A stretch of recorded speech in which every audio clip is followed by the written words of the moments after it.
You released Cold Fact 40 years ago. It does nothing in the States. You go back to working hard labor in Detroit. You think it's over until 20 years after that. How do you go back to working hard labor after recording something like Cold Fact, just as beautiful as that? How do you do it? Well, you never throw away your work clothes. That's how you do it. You just, I realized that there was not much happening for me in the way I wanted it to happen, so I just went back to work. So. And you seem to have such a humble attitude in terms of, like, there's no bitterness whatsoever. How do you, where does that come from? He conquers who conquers himself. I have, that whole legal thing will resolve somehow someday soon, I hope. But when I say it's an honor, a pleasure, and a privilege to do what I do, I really mean it. It is. It's an entire pleasure, and it's entirely all these people coming up and saying these nice things. So it is. It doesn't have to do with humility per se. It's really an honor, and it's really a pleasure, and it's really a privilege to. Malik, you started making this film prior to meeting Rodgriguez.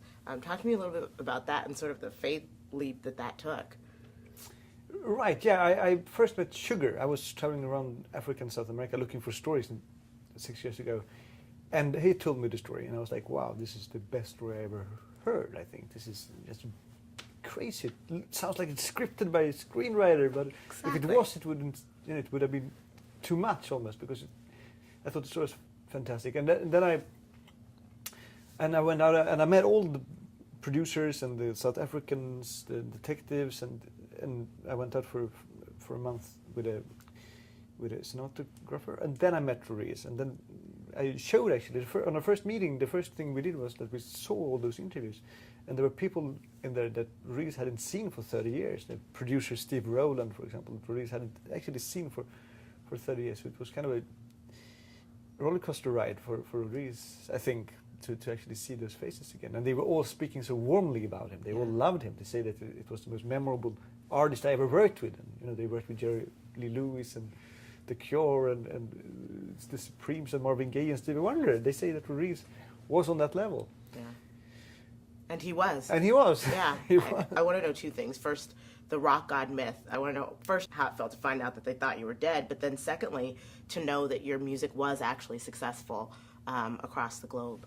How did you feel when you found out? Because you're living in Detroit and you don't know that your music was successful. How did it feel to find out that it was successful somewhere? Well, Sugarman is the one who hit me about it by coming to Detroit. He was in New York at the time, and he came to Detroit and showed me the CDs and told me about this quote unquote fan base I had, and the stories and everything. So by '98, I went there and did 6 concerts that which sold out, and I knew it was genuine because the audience would sing with me, so I knew that it wasn't put on.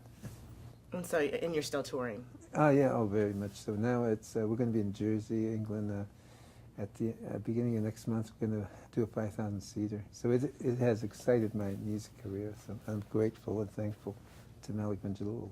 But there were scenes in South Africa where Rodgriguez forgot a couple of lines. Oh. It didn't matter because 5,000 people sang the songs to him. He was just standing there listening. I love that.